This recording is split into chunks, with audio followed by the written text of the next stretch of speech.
Agosto, capítulo 18. Preciso dar alguma informação ao senador Freitas. Ele está me apertando. Rosalvo ficou calado, meditando. Você me disse que o comissário estava investigando um homicídio no qual o senador estaria envolvido. Afinal, que crime é esse? Teodoro, o segurança do Senado, e Rosalvo, o auxiliar do comissário Matos, conversavam num restaurante na Praça General Osório, em Ipanema.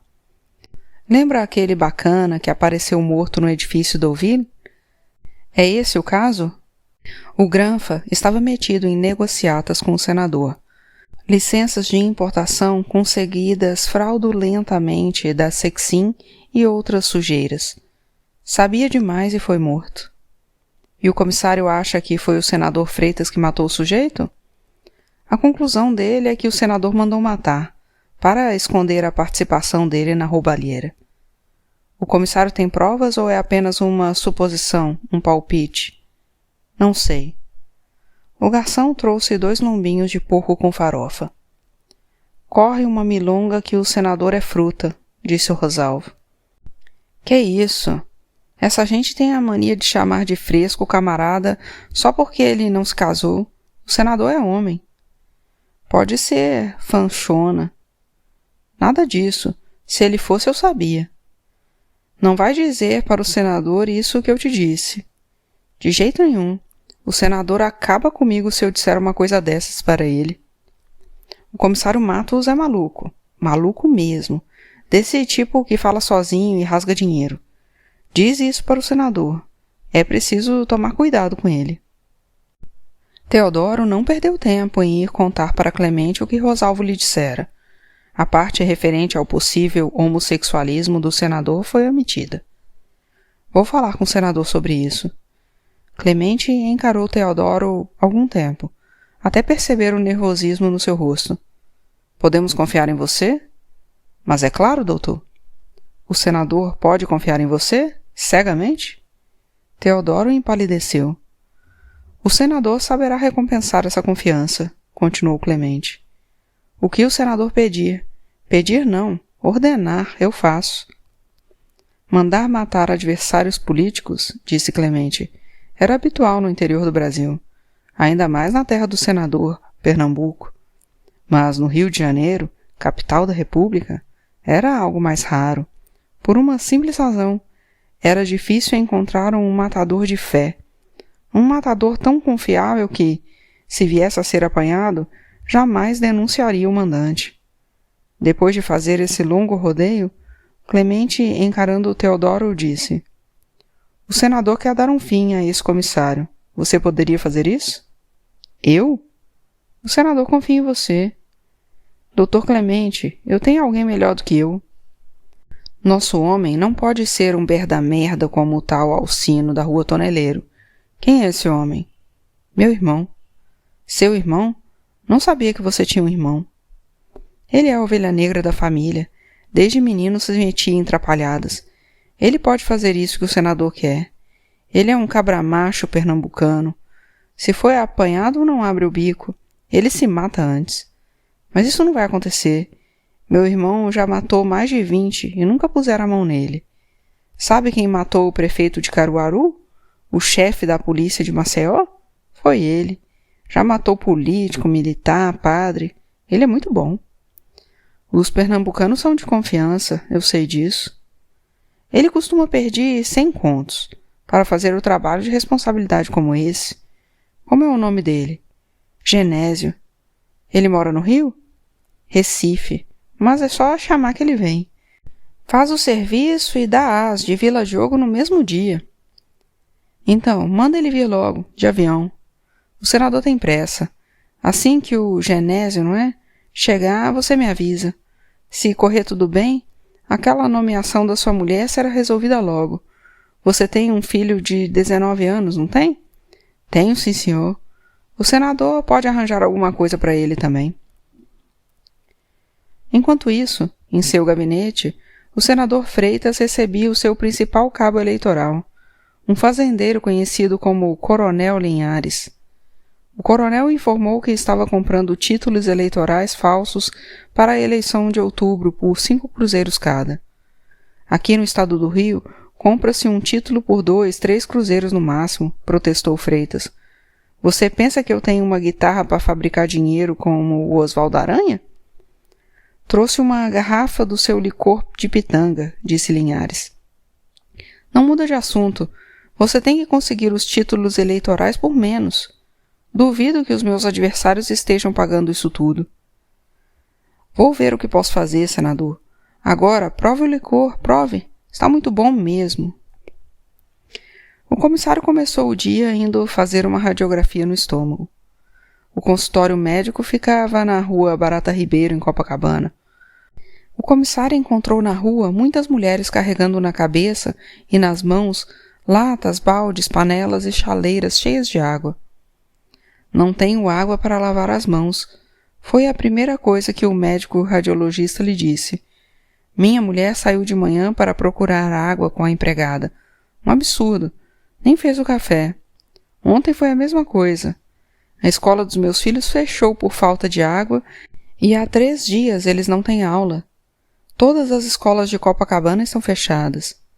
Estou lavando as mãos com água mineral. Enquanto isso, os políticos fazem discursos. Os generais fazem discursos. Todo mundo faz discurso. Mas resolver o problema da falta da água ninguém resolve. O médico abriu com gestos dramáticos, como se quisesse demonstrar a gravidade da situação, uma garrafa de água São Lourenço e lavou com ela as mãos na pequena pia do consultório. Como estão suas fezes? Muito escuras? Eu sempre esqueço de ver. Você tem que cuidar da sua saúde. A contagem de hemoglobina do exame de sangue indica que você está tendo hemorragias estomacais. Vamos ver o que a radiografia vai dizer. Tenho cuidado da minha saúde. Carrego sempre Pepsamar no bolso e tomo leite a toda hora. O radiologista lhe deu um copo com um espesso líquido bege. Que beberragem é essa que estou tomando? Um gosto de terra misturado com cal, parecido com o sabor dos rebocos de parede que ele às vezes comia quando era criança. Bário, para fazer o contraste. Matos tirou a roupa, vestiu uma camisola e deitou na cama do aparelho radiológico. As radiografias foram feitas. Talvez você tenha problemas de trânsito intestinal, por causa do bário, disse o radiologista. O confronto das impressões digitais com as fichas do Instituto Félix Pacheco confirmaram que era de Ibrahim Assad o cadáver identificado no IML por Matos. Matos havia pedido a Leonídio que anotasse o nome de quem fosse ao necrotério reclamar o corpo e passasse em seguida a informação para ele. Durante 3 dias, o cadáver ficará na geladeira, sem receber uma única visita. Providências administrativas estavam sendo tomadas para Assad ser enterrado como indigente, quando um funcionário da Santa Casa de Misericórdia compareceu ao necrotério para embalsamar o corpo. O corpo vai ser transportado para Caxambu, em Minas, onde será enterrado. O Papa defunto disse que não sabe quem pagou as despesas, disse Leonídio. No escritório da funerária de Santa Casa, um funcionário recebeu Matos e disse que a pessoa que pagara as despesas do embalsamamento e o transporte do corpo pedira que o seu gesto de caridade ficasse anônimo. Essa pessoa conhece a mãe do morto, uma senhora sem recursos. Ainda existe gente boa nesse mundo, capaz de um gesto desinteressado de bondade. Matos, que até então não dissera ser da polícia, mostrou sua carteira funcional. Ele sentiu o estômago pesado devido ao bário que tomara para a radiografia, mas ao mesmo tempo acreditava que com o exame que fizera tinha melhorado sua saúde, o que já estava curado. Estou investigando um assassinato. Diga quem pagou as despesas. O senhor me deixa numa situação difícil? Diz logo. Tenho ainda muita coisa para fazer hoje. Uma situação difícil. O senhor prefere ir para a delegacia comigo? Foi um policial, como o senhor. O nome dele. O funcionário limpou o suor da testa com um lenço roxo que tinha no bolso. O doutor Ubaldo Pádua. O prefeito de Nova Orleans, Lezep Morrison, recebido em audiência pelo presidente Vargas, disse que o Rio de Janeiro ainda continuava sendo, apesar de certo pessimismo que encontrou entre alguns cariocas, uma das mais agradáveis e seguramente a mais bela cidade do mundo. Morrison, que visitava o Rio pela terceira vez, acompanhava Henry Kaiser, considerado um dos reis da indústria automobilística americana. Kaiser assegurou, na audiência com o presidente da República, estar sua empresa em condições de transportar imediatamente para o Brasil uma fábrica com capacidade de produção anual de 50 mil automóveis, destinada ao mercado interno e à exportação. Estavam também presentes à audiência o ministro Oswaldo Aranha, o embaixador americano James Kempter e o senhor Herbert Moses. Quando os americanos saíram da entrevista, Kaiser comentou no carro que os levou ao Palácio do Catete para o Hotel Copacabana Palace, que pelas fotos de Vargas que vira nos Estados Unidos, sempre sorridente com um charuto na mão, imaginava que ele fosse uma pessoa alegre e bonachona. Surpreendera-se com o aspecto melancólico e sorumbático do presidente. Ele deve estar doente, disse o embaixador Kemper, que também notara a tristeza de Vargas. É a única explicação para o seu abatimento. Morrison aventou a hipótese, logo aceita por todos, de que o presidente talvez estivesse com o mesmo vírus de influenza que o contagiara ao chegar ao Brasil. Foi muito gentil da parte dele nos receber nessas condições. Matos tentou localizar Pádua durante todo o dia. Ao chegar em casa, Alice estava sentada na sala escrevendo num caderno grosso de capa de couro. Meu diário. Mas não é bem um diário, é mais um livro de pensamentos. Estava escrevendo sobre a morte da Colette, o que isso significou para mim. Coloquei aqui que você me disse naquele dia. Tenho outros mortos para me preocupar. Eu disse isso? Disse. Posso ler? Alice fechou o caderno. Nunca ninguém leu o meu diário. Jamais mostrarei para ninguém neste mundo. Ainda mais para você.